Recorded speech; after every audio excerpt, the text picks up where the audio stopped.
ಲಿಂಗಾಲೇಶ್ವರ ಯಾರು? ಲಿಂಗಾಲೇಶ್ವರಿ ಕರ್ನಾಟಕದ ಯಾವುದು ಪ್ರಮುಖ ವ್ಯಕ್ತಿ ಅಲ್ಲ ಅಥವಾ ಮುಖ್ಯಮಂತ್ರಿ ಅಲ್ಲ, ಸುಪ್ರೀಂ ಅಲ್ಲ. ನೋಡ್ರಿ, ವೀರಶೈವ ಅನ್ನುವಂಥ ಪದ ನಮಗೆ ಸಂಬಂಧ ಇಲ್ಲ ಲಿಂಗಾಯತಕ್ಕೆಲ್ಲಕ್ಕಿಂತ ದೊಡ್ಡದು ತೊಡಕಾಗಿರ್ತಕ್ಕಂಥ ವೀರಶೈವ ಶಬ್ದ. ಇದೇ ಲಿಂಗಾಲೇಶ್ವರ ಹುಂಬಳ್ಳಿಯಲ್ಲಿ ಕಾರ್ಯಕ್ರಮ ಮಾಡಿದ ತಕ್ಷಣದಾಗ ಬಸವಣ್ಣನೊಂದು ಫೋಟೋ ಇಕ್ಲಿಲ್ಲ. ಇವರು ಯಾರು? ಬಸವಣ್ಣನೊಂದು ಹಾಡತ್ರ ಸಮೇತ ಇದೇ ಲಿಂಗಾಲೇಶ್ವರ ರೊಕ್ಕಸ್ ಬಿಡ್ತಾರೆ. ಇಂಥ ಒಂದು ಅಪಮಾನ ಮಾಡ್ತಾರೆ. ಇಂಥ ಇವ್ರು ನಮಗೆ ಏನು ಸಂಬಂಧ? ನಮ್ಗೆ ಅವ್ರ ಸಂಬಂಧ ಇಲ್ಲ. ವೀರಶೈವ ಅಂತಕ್ಕಂಥ ಪದದ ನಮಗೆ ಸಂಬಂಧ ಇಲ್ಲ. 2017ರಲ್ಲಿ ಸಿದ್ದರಾಮಯ್ಯನವ್ರದ್ದು ನಾಗಮೋಹನ್ ದಾಸ್ ವರದಿಯಲ್ಲಿ ಹೇಳಿದಾಗ ಸ್ಪಷ್ಟವಾಗಿ ಹೇಳ್ಯಾರ ಏನಂದ್ರೆ, ಬಸವಣ್ಣನವರ ತತ್ವಗಳನ್ನು ಒಪ್ಕೊಂಡು, ಬಸವಣ್ಣನವರ ಗುರು ಒಪ್ಕೊಂಡು ಬರ್ತಕ್ಕಂಥ ವೀರಶೈವರು ಕೂಡ ಲಿಂಗಾಯತವನ್ನು ಆಚರಣೆ ಮಾಡಬೇಕು. ಅದು ಲಿಂಗಾಯತರು ಅವರು. ಯಾವಾಗ ಬಸವಣ್ಣನ ತತ್ವಗಳು, ಬಸವಣ್ಣನವ್ರ ಗುರುವನ್ನು ಒಪ್ಪಲ್ಲ, ಅವ್ರು ಯಾರು ವೀರಶೈವರು ನಮ್ಮವರಲ್ಲ. ಇವತ್ತು ಎಷ್ಟೋ ಲಿಂಗಾಯತರು, ಯಡಿಯೂರಪ್ಪರ ಅಂತವ್ರಿಗೆ ನಾವೆಲ್ಲ ಹೇಳ್ತೀವಿ ಲಿಂಗಾಯತರು ಅಂತ. ಬೊಮ್ಮಾಯಿಯಾದರು, ಯಡಿಯೂರಪ್ಪ ಇವರೆಲ್ಲರೂ ಆಗೋಗ್ಯಾರ. ಯಾರು ಕೂಡ ಬಸವ ತತ್ವಕ್ಕೆ ನ್ಯಾಯ ಕೊಟ್ಟಿಲ್ಲ. ಬಸವ ತತ್ವಕ್ಕೆ ಅಪ್ಪಟ ನ್ಯಾಯ ಕೊಟ್ಟಿರ್ತಕ್ಕಂಥ ಸಿದ್ದರಾಮಯ್ಯನ ಟೀಕೆ ಮಾಡಿರ್ತಕ್ಕಂಥ ಪ್ರತಿಯೊಬ್ಬರ ವ್ಯಕ್ತಿ ಕೂಡ ಯಾರು ನಿಜ ಲಿಂಗಾಯತರಲ್ಲ. ನಾವು ಬೀದರ್, ಬಸವನ ನಾಡು ಬೀದರ್ಲಿಂದ ಬಂದಿರತಕ್ಕಂಥದ್ದು. ಒಂದು ತಿಂಗಳ ಪರ್ಯಂತ ಈ ಒಂದು ಬಸವ ಸಂಸ್ಕೃತಿ ಅಭಿಯಾನ ವಿಜೃಂಭಣೆಯಲ್ಲಿ ಕರ್ನಾಟಕದಲ್ಲಿ ಆಯಿತು.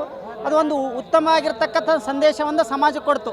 ಯಾವ ಬಸವಾದಿ ಶರಣರು 12ನೇ ಶತಮಾನದಲ್ಲಿ ತಮ್ಮ ವಿಚಾರಗಳು ಜಾತಿ ರಹಿತವಾಗಿರ್ತಕ್ಕಂಥ, ಮೌಢ್ಯ ರಹಿತವಾಗಿರ್ತಕ್ಕಂಥ ಸಮಾಜವನ್ನು ನಿರ್ಮಾಣ ಮಾಡಬೇಕು, ವರ್ಗ ವ್ಯವಸ್ಥೆಯನ್ನು ತೆಗೆದುಹಾಕಬೇಕು, ಅಸ್ಪೃಶ್ಯತೆಯನ್ನು ತೆಗೆದುಹಾಕಬೇಕು, ಎಲ್ಲರೂ ಸಮ ಲಿಂಗ ಭೇದವನ್ನು ತೆಗೆದು ಬಿಡಬೇಕು ಅನ್ನುವಂಥ ಒಂದು ಕಲ್ಪನೆಯಿಂದ ಹುಟ್ಕೊಂಡಿರ್ತಕ್ಕಂಥ ಸಮಾಜದ ಆ ಒಂದು ನಮಗೆ 2017ರಿಂದ ಕೂಡ ಲಿಂಗಾಯತ ಹೋರಾಟವನ್ನು ನಾವು ಮಾಡಿದೆವು. ಯಾಕೆ ಒಂದು ಲಿಂಗಾಯತ ಧರ್ಮವನ್ನು ಸ್ವತಂತ್ರ ಆಗಬೇಕು ಅನ್ನುವಂಥ ಕಾರಣನೇ ಇವು. ನಮ್ಮಲ್ಲಿರ್ತಕ್ಕಂಥ ಸಮಾಜ ನಿರ್ಮಾಣ ಆಗಬೇಕು, ಬಸವಣ್ಣನವರ ಪರಿಕಲ್ಪನೆ ಇರ್ತಕ್ಕಂಥ ಸಮಾಜ ನಿರ್ಮಾಣ ಆಗಬೇಕು, ಎಲ್ಲರಿಗೂ ನ್ಯಾಯವನ್ನು ಸಿಗಬೇಕು ಅನ್ನುವಂಥ ಕಾರಣಕ್ಕಾಗಿ ಈ ಒಂದು ತಿಂಗಳ ಪರ್ಯಂತ ಆಗಿರ್ತಕ್ಕಂಥ ಬಸವ ಸಂಸ್ಕೃತಿ ಅಭಿಯಾನ ಮತ್ತೆ ನಮ್ಮ ಲಿಂಗಾಯತ ಧರ್ಮದ ಹೋರಾಟಕ್ಕಾಗಿ, ಮತ್ತೆ ಲಿಂಗಾಯತ ಧರ್ಮದ ಮಾನ್ಯತೆಗಾಗಿ ಇದೊಂದು ಮುನ್ನಡೆಯಾಗಿರಲಿದೆ. ಮತ್ತು ಇದು ನಿರಂತರವಾಗಿ ಈ ಒಂದು ಹೋರಾಟವನ್ನು ಲಿಂಗಾಯತ ಧರ್ಮ ಮಾನ್ಯತೆ ಆಗುವವರೆಗೂ ಈ ಹೋರಾಟ ನಿರಂತರವಾಗಿರ್ತದೆ ಅಂತೇಳಿ ನಾನು ತಿಳಿಸ್ಲಿಕ್ಕೆ ಬಯಸ್ತೀನಿ. ಈಗ ಈ ಸಮಾವೇಶದ ಮೂಲಕ ಈಗ ಸಿದ್ದರಾಮಯ್ಯನವರು ಕರೆಸಿದಾರಲ್ಲ, ಈ ಸಮಾವೇಶದಲ್ಲಿ ಸಿದ್ದರಾಮಯ್ಯನವರು ಕರೆಸಿರೋದಕ್ಕೆ ಈಗ ಲಿಂಗಾಲೇಶ್ವರ ಸ್ವಾಮೀಜಿ ಅವರು ಸಿದ್ದರಾಮಯ್ಯನವರು ಹೋಗ್ಬಾರ್ದು, ಸಿದ್ದರಾಮಯ್ಯನವರು ಹೋದ್ರೆ ಈಗ ಮತ್ತೆ ನೀವು ಕಾಂಗ್ರೆಸ್ಗೆ ಸಮಸ್ಯೆ ಆಗುತ್ತೆ, ನೀವು ಕಾಂಗ್ರೆಸ್ ಪಕ್ಷ ಸೋಲಿಗೆ ಮತ್ತೆ ಕಾರಣ ಆಗ್ತೀರಾ ಅನ್ನೋ ರೀತಿಯಲ್ಲಿ ಎಚ್ಚರಿಕೆಯನ್ನು ಕೊಟ್ಟಿದ್ದಾರೆ. ಲಿಂಗಾಲೇಶ್ವರ ಯಾರು? ಲಿಂಗಾಲೇಶ್ವರಿ ಕರ್ನಾಟಕದ ಯಾವುದು ಪ್ರಮುಖ ವ್ಯಕ್ತಿ ಅಲ್ಲ ಅಥವಾ ಮುಖ್ಯಮಂತ್ರಿ ಅಲ್ಲ, ಸುಪ್ರೀಂ ಅಲ್ಲ. ಲಿಂಗಾಲೇಶ್ವರ ಈ ಸಮಾಜದಲ್ಲಿ, ಮನುಷ್ಯರಲ್ಲಿ, ಲಿಂಗಾಯತ ಸಮಾಜದಲ್ಲಿ ಒಡಕನ್ನು ಮೂಡಿಸ್ತಕ್ಕಂಥದ್ದು, ವಿಚಾರ ಭೇದವನ್ನು ಮೂಡಿಸ್ತಕ್ಕಂಥದ್ದು. ನೋಡಿರಿ, ವೀರಶೈವ ಅನ್ನುವಂಥ ಪದ ನಮಗೆ ಸಂಬಂಧ ಇಲ್ಲ ಲಿಂಗಾಯತಕ್ಕೆ. ನಾವು ನೂರಾರು ವರ್ಷಗಳಿಂದ ಹೇಳ್ತಾ ಇದ್ದೀವಿ, ವೀರಶೈವ ಪದ ಇರ್ತಕ್ಕಂಥದ್ದು ಸಪ್ರೇಟ್. ನೀವು ವೀರಶೈವ ಅನ್ನೋದು ಏನಾದ್ರು ಮಾಡ್ಕೋರಿ, ಅದಕ್ಕೆ ಯಾವುದೂ ಅಭ್ಯಂತರ ಇಲ್ಲ. ಲಿಂಗಾಯತ ಜೊತೆ ನೀವು ಸೇರಿಸ್ಬೇಡ್ರಿ ಅಂತ ಹೇಳ್ತೀವಿ. ಮೊದಲ ವೀರಶೈವ ಮಹಾಸಭೆ ಇರ್ತಕ್ಕಂಥದ್ದು ಇಂಥ ಎಲ್ಲ ಕುತಂತ್ರಿಗಳ ವಿಚಾರಗಳಿಂದ ಏನು ಮಾಡ್ದು, ವೀರಶೈವ ಲಿಂಗಾಯತ ಮಹಾಸಭೆ ಮಾಡಿ ಮತ್ತೆ ಲಿಂಗಾಯತ ಜೊತೆ ಬರ್ಬೇಕನ್ನೋದು. ಲಿಂಗಾಯತಕ್ಕೆಲ್ಲಕ್ಕಿಂತ ದೊಡ್ಡದು ತೊಡಕಾಗಿರ್ತಕ್ಕಂಥ ವೀರಶೈವ ಶಬ್ದ. ಹಾಗಾಗಿ ವೀರಶೈವ ಮಾತಾಡ್ತಕ್ಕಂಥ, ವೀರಶೈವನ ಪ್ರಚಾರ ಮಾಡಿದೆ. ಇದೇ ಲಿಂಗಾಲೇಶ್ವರ ಹುಂಬಳ್ಳಿಯಲ್ಲಿ ಕಾರ್ಯಕ್ರಮ ಮಾಡಿದ ತಕ್ಷಣದಾಗ ಬಸವಣ್ಣನೊಂದು ಫೋಟೋ ಇಕ್ಲಿಲ್ಲ. ಇವರು ಯಾರು? ವೀರಶೈವ ಮಹಾಸಭೆ ದೊಡ್ಡ ಮಾತು ಹೇಳಿ, ನಾನು ಬಸವಣ್ಣನ ಪಾಲಕಿದ್ದು, ನಾವು ಬಸವಣ್ಣನ ಜೊತೆಯಲ್ಲಿ ಬರ್ತೀವಿ ಅಂತ ಹೇಳ್ತಾರೆ. ದೊಡ್ಡ ಕಾರ್ಯಕ್ರಮ ಮಾಡಿದ್ರು, ವೇದಿಕೆ ಮಾಡಿದ್ರು, ಅಲ್ಲಿ ಬಸವಣ್ಣನ ಫೋಟೋ ಇಲ್ಲ. ಬಸವಣ್ಣನೊಂದು ಹಾಡತ್ರ ಸಮೇತ ಇದೇ ಲಿಂಗಾಲೇಶ್ವರ ರೊಕ್ಕಸ್ ಬಿಡ್ತಾರೆ. ಇಂಥ ಒಂದು ಅಪಮಾನ ಮಾಡ್ತಾರೆ. ಇಂಥ ಇವ್ರು ನಮಗೆ ಏನು ಸಂಬಂಧ? ನಮ್ಗೆ ಅವ್ರ ಸಂಬಂಧ ಇಲ್ಲ. ವೀರಶೈವ ಅಂತಕ್ಕಂಥ ಪದದ ನಮಗೆ ಸಂಬಂಧ ಇಲ್ಲ. ಮತ್ತೆ ಮತ್ತೆ ಸವಿಯಬೇಕೆನಿಸುವ ಮೃದುವಾದ ನಂದಿನಿ ಪನ್ನೀರ್.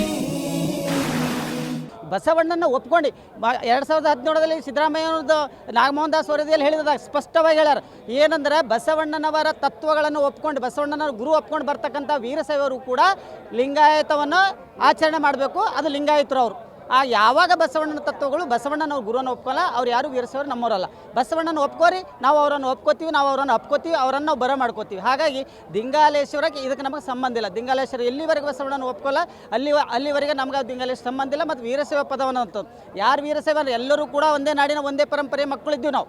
ಆದ್ರೆ ಇಲ್ಲಿ ವಿಚಾರ ಭೇದ ಇರಬಾರ್ದು. ಬಸವಣ್ಣ ಹಾಕಿ ಕೊಟ್ಟಿರ್ತಕ್ಕಂಥ ಪದ, ಶರಣರು ಹಾಕಿ ಕೊಟ್ಟಿರ್ತಕ್ಕಂಥ ದಾರಿಯಲ್ಲಿ, ತತ್ವದಲ್ಲಿ ನಾವು ನಡೆದೇವಂದ್ರೆ ನಾವೆಲ್ಲರೂ ಬಸವಣ್ಣನ ಮಕ್ಕಳು. ಹಾಗಾಗಿ ನೀವು ಬಸವಣ್ಣ ಅನ್ನುವಂಥದ್ದು, ಬಸವಣ್ಣನ ಗುರು ಅನ್ನುವಂಥದ್ದು, ಬಸವಣ್ಣನ ಚಿಂತಕ ಅನ್ನೋದು, ಬಸವಣ್ಣನ ಹೋರಾಟ ಅನ್ನುವಂಥದ್ದು, ನೀವು ಬಸವಣ್ಣನ ಅಪ್ತೀರಿ ಅಂದ್ರೆ ನಾವು ನಿಮ್ಮನ್ನು ಒಪ್ತೀವಿ. ಯಾವಾಗ ಬಸವಣ್ಣನ ಬಿಟ್ಟು ನೀವು ಮಾತಾಡ್ತೀರಿ, ನಿಮ್ಗೆ ನಮ್ಗೆ ಕನ್ಸಲ್ಟೆಂಟ್, ನೀವು ನಮಗೆ ಸಂಬಂಧ ಇಲ್ಲ. ಇದು ಸ್ಪಷ್ಟವಾಗಿ ಲಿಂಗಾಯತರ ಒಂದು ಅಭಿಪ್ರಾಯ. ಸಿದ್ದರಾಮಯ್ಯನವ್ರನ್ನ ಕರೆಸಿರೋದ್ರಿಂದ ಒಂದು ರಾಜಕೀಯ ಸ್ವರೂಪ ಬಂದಿದೆ ಅಂತ ಹೇಳಿ ಸಿದ್ದರಾಮಯ್ಯನ ಕರೆಸಿದಂತಹ ಉದ್ದೇಶ ಏನು ನಿಮ್ಗೆ ಅನ್ಸುತ್ತೆ? ಇಲ್ಲ ನೋಡ್ರಿ, ಸಿದ್ದರಾಮಯ್ಯನ ಬಗ್ಗೆ ಮಾತಾಡಬೇಕಾದ್ರೆ ಇವ್ರು ಯಾರು, ನನಗನ್ಸಿನ ಮಟ್ಟಿಗೆ, ನನ್ನ ವೈಯಕ್ತಿಕ ಅಭಿಪ್ರಾಯದಿಂದ ಕರ್ನಾಟಕದಲ್ಲಿ ಒಂದು 100 ಮಠಾಧೀಶರಿಗಿರ್ತಕ್ಕಂಥ ಒಂದು ಬಸವ ಗೌರವ, 100 ಮಠಾಧೀಶರಲ್ಲಿ ಇರ್ತಕ್ಕಂಥ ಸಮಾಜದ ಒಂದು ಆತ್ಮಸ್ವಾಭಿಮಾನ ಮತ್ತು ಒಂದು ಸಂವಿಧಾನಿಕ ಪ್ರತಿವಾಗಿರ್ತಕ್ಕಂಥ ಜ್ಞಾನ ಸಿದ್ದರಾಮಯ್ಯ ಇರ್ತಕ್ಕಂಥ ಯಾರಲ್ಲಿಲ್ಲ. ಇದು ಸ್ಪಷ್ಟವಾಗಿ ಹೇಳ್ತೀನಿ. 2013ರಲ್ಲಿ ಕೂಡ ಸಿದ್ದರಾಮಯ್ಯನವರು ಅಧಿಕಾರ ವಹಿಸಿಕೊಳ್ಳೋ ಸಮಯದ ಮೊಟ್ಟ ಮೊದಲಿಗೆ ಬಸವ ಜಯಂತಿಯ ದಿವಸ ಮುಖ್ಯಮಂತ್ರಿ ಪ್ರಮಾಣ ವಚನ ಸ್ವೀಕಾರ ಮಾಡಿರ್ತಕ್ಕಂಥ ಒಬ್ಬ ವ್ಯಕ್ತಿ. ನೆನಪಿಟ್ಕೊರಿ ಇವೆಲ್ಲ. ಬಸವಣ್ಣನ ಸರ್ಕಾರದ ರಜೆ ಕೊಟ್ಟಿರ್ತಕ್ಕಂಥ ವ್ಯಕ್ತಿ ಸಿದ್ದರಾಮಯ್ಯನವರು. ಆ ನಂತರ ಬಸವಣ್ಣನವರು ಈ ಕರ್ನಾಟಕದಲ್ಲಿ ಒಂದು ಸಾಂಸ್ಕೃತಿಕ ನಾಯಕವಾಗಿ ಬಿರುದು ಕೊಡಬೇಕನ್ನೋದು ಹೋರಾಟ ಮಾಡಿ ಒಂದು ಸಮಾಜದ ಒಂದು ತಂತ ವ್ಯಕ್ತಿತ್ವವನ್ನು ತನ್ನಲ್ಲೇ ದೃಢ ನಿಶ್ಚಯವನ್ನು ತೆಕ್ಕೊಂಡು ವಿತಿನ್ 8 ದಿವಸ ಒಳಗಾಗಿ ಬಸವಣ್ಣ ಸಾಂಸ್ಕೃತಿಕ ನಾಯಕ ನಿರ್ಣಯ ತಗೊಂಡಿರ್ತಕ್ಕಂಥ ಒಬ್ಬ ಮೇಧಾವಿ ವ್ಯಕ್ತಿ, ಒಂದು ಧೀರ ವ್ಯಕ್ತಿ ಸಿದ್ದರಾಮಯ್ಯ. ನಾನು ಹೇಳ್ತೀನಿ, ಇವರೆಲ್ಲ ಕೂಡ ಸಿದ್ದರಾಮಯ್ಯನ ಟೀಕೆ ಮಾಡಿರ್ತಕ್ಕಂಥ ಪ್ರತಿಯೊಬ್ಬರ ವ್ಯಕ್ತಿ ಕೂಡ ಯಾರೂ ನಿಜ ಲಿಂಗಾಯತರಲ್ಲ. ಈ ಕರ್ನಾಟಕದಲ್ಲಿ ರಾಜಕೀಯವಾಗಿ ಮತ್ತು ತತ್ವಬದ್ಧವಾಗಿ ಮತ್ತು ನಿಷ್ಠೆಬದ್ಧವಾಗಿ ಅಪ್ಪಟ ಲಿಂಗಾಯತ ಅಂದರೆ ತತ್ವಬದ್ಧವಾಗಿ ಸಿದ್ದರಾಮಯ್ಯನವರು. ಅದಕ್ಕಾಗಿ ಅವ್ರಿಗೆ ಹೆಸರಿರ್ತಕ್ಕಂಥದ್ದು ಯಾರಿಗೂ ಸಾಧ್ಯ ಇಲ್ಲ. ಇವರು ಜಾತಿ ಲಿಂಗಾಯತರು ಇರ್ಬೋದು, ಇವರು ಜಾತಿಯಲ್ಲಿ ಒಡೆಯುವಂಥ ಲಿಂಗಾಯತರು ಇರ್ಬೋದು, ಅದರ ತತ್ವ ಭರಿತವಾಗಿರ್ತಕ್ಕಂಥದ್ದು ಸಿದ್ದರಾಮಯ್ಯನವರು.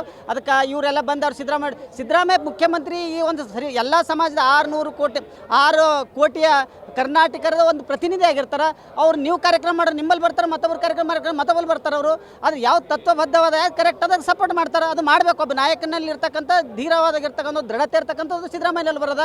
ಹಾಗಾಗಿ ನಾವು ಇಡೀ ಕರ್ನಾಟಕದ ಲಿಂಗಾಯತರು ಬಸವ ತತ್ವಾಭಿಮಾನಿಗಳು ನಮ್ಮ ಪರಿಪೂರ್ಣವಾಗಿರ್ತಕ್ಕಂಥ ನಾಯಕ ಸಿದ್ದರಾಮಯ್ಯ ಅಂತೇಳಿ ನಾವು ಒಪ್ತೀವಿ. ಅವ್ರ ಅಧಿಕಾರದಾಗ ಇರಲಿ ಬಿಡಲಿ. ಇವತ್ತು ಎಷ್ಟೋ ಲಿಂಗಾಯತರು ಯಡಿಯೂರಪ್ಪರ ಅಂತವ್ರಿಗೆ ನಾವೆಲ್ಲ ಹೇಳ್ತೀವಿ ಲಿಂಗಾಯತರು ಅಂತ. ಬೊಮ್ಮಾಯಿ ಆದರು, ಯಡಿಯೂರಪ್ಪ ಇವರೆಲ್ಲರೂ ಆಗೋಗ್ಯಾರ. ಯಾರು ಕೂಡ ಬಸವ ತತ್ವಕ್ಕೆ ನ್ಯಾಯ ಕೊಟ್ಟಿಲ್ಲ. ಬಸವ ತತ್ವಕ್ಕೆ ಅಪ್ಪಟ ನ್ಯಾಯ ಕೊಟ್ಟಿರ್ತಕ್ಕಂಥ ಸಿದ್ದರಾಮಯ್ಯವರು ಅವರು ಜಾತಿರಹಿತವಾಗಿ ಧರ್ಮಾತೀತವಾಗಿ ನಮ್ಮ ಲಿಂಗಾಯತರ ನಾಯಕರು ಅಂತೇಳಿ ನಾನು ಸ್ಪಷ್ಟಪಡಿಸ್ತೀನಿ. ಓಕೆ ಸರ್, ಈ ಸಮಾವೇಶ ಅಂತಿಮವಾಗಿ ಕೇಳುವಂಥದ್ದು, ಈ ಸಮಾವೇಶ ಮತ್ತೊಮ್ಮೆ ಲಿಂಗಾಯತ ಚಳುವಳಿಗೆ ಚಳುವಳಿಯನ್ನು ಮತ್ತೆ ಮುನ್ನೆಲೆ ತರಲಿಕ್ಕೆ ಕಾರಣ ಆಗುತ್ತೆ ಅಂತ ಅನ್ನಿಸ್ತಾ ಇದೆ. ಇಲ್ಲ, ಇದೇ ಮುನ್ನಡೆಯದ. ಈಗ ನೋಡ್ರಿ 2015ರಲ್ಲಿ ನಾವು ಒಂದು ಚಳವಳಿ ನಿರಂತರವಾಗೋದು ಆ ಒಂದು ವರ್ಷದಲ್ಲಿ ಆಯಿತು. ಅದನ್ನು ನಾವು ಎಲ್ಲ ಕಡೆ ಪ್ರಚಾರ, ಎಲ್ಲ ಕಡೆ ಹೋರಾಟಿದ್ದು. ಆದರೆ ಅಷ್ಟು ಮತ್ತೆ ಭರ್ಜರಿ ರೂಪದಲ್ಲಿ ಆಗಲಿಲ್ಲ. ಅದಕ್ಕಾಗಿ ಮತ್ತೆ ಅದಕ್ಕೊಂದು ರೂಪ ಕೊಡಬೇಕು, ಮತ್ತೆ ಅದಕ್ಕೊಂದು ಶಕ್ತಿ ಕೊಡಬೇಕು ಅನ್ನೋಂಥ ಉದ್ದೇಶದಿಂದ ಇದು ಎಲ್ಲ ಪೂಜ್ಯ ಮಠಾಧೀಶರ ಒಕ್ಕೂಟದ ಒಂದು ನಿರ್ಣಯ ಮಾಡಿ 1 ತಿಂಗಳ ಪರ್ಯಂತ ಕಾರ್ಯಕ್ರಮ ಮಾಡಿ ಇದನ್ನು ನಾವು ಸ್ವತಂತ್ರ ಲಿಂಗಾಯತ ಧರ್ಮದಲ್ಲಿ ಪರಿವರ್ತನೆ ಮಾಡಿರೋನು ಅನ್ನುವಂಥ ಒಂದು ಸದುದ್ದೇಶದಿಂದ ಈ ಒಂದು ಬಸವ ಸಂಸ್ಕೃತಿ ಅಭಿಯಾನ ಆಗ್ಯದ. ಇದು ಮತ್ತು ಸತ್ಯವಾಗಲೂ ಲಿಂಗಾಯತ ಧರ್ಮ 12ನೇ ಶತಮಾನದಲ್ಲಿ ಮತ್ತು ಬ್ರಿಟಿಷರ ಕಾಲದಲ್ಲಿ ಸ್ವತಂತ್ರವಾಗಿತ್ತು. ನಂತರದಲ್ಲಿ ರಾಜಕೀಯ ಪ್ರೇರಿತವಾಗಿ ಕುತಂತ್ರಿಗಳ ಒಂದು ವಿಚಾರಬದ್ಧವಾಗಿ ಅದನ್ನು ಸ್ವತಂತ್ರ ಲಿಂಗಾಯತ ಧರ್ಮದಿಂದ ತೆಗೆದುಹಾಕಲಾಗಾಯಿತು. ಹಾಗಾಗಿ ಮತ್ತು ಬಸವಣ್ಣನವರ ಒಂದು ತತ್ವ ಮತ್ತು ಜಾಗತಿಕ ಮಟ್ಟದಲ್ಲಿ ಮುಟ್ಟಬೇಕು ಅನ್ನೋದರ ಬಸವಣ್ಣನವರ ಧರ್ಮವನ್ನು ಲಿಂಗಾಯತ ಧರ್ಮ ಆಗಲೇಬೇಕು. ಅದೇ ನಮ್ಮೆಲ್ಲರ ಉದ್ದೇಶದ. ಮತ್ತಷ್ಟು ವಿಶೇಷ ವಿಡಿಯೋಗಳನ್ನು ನೋಡಲು ಮತ್ತು ಹೊಸ ವಿಡಿಯೋಗಳ ಬಗ್ಗೆ ತಿಳಿಯಲು ಈ ದಿನ .com ಯೂಟ್ಯೂಬ್ ಚಾನೆಲ್ ಸಬ್ಸ್ಕ್ರೈಬ್ ಮಾಡಿ ಮತ್ತು ಬೆಲ್ ಐಕಾನ್ ಕ್ಲಿಕ್ ಮಾಡಿ.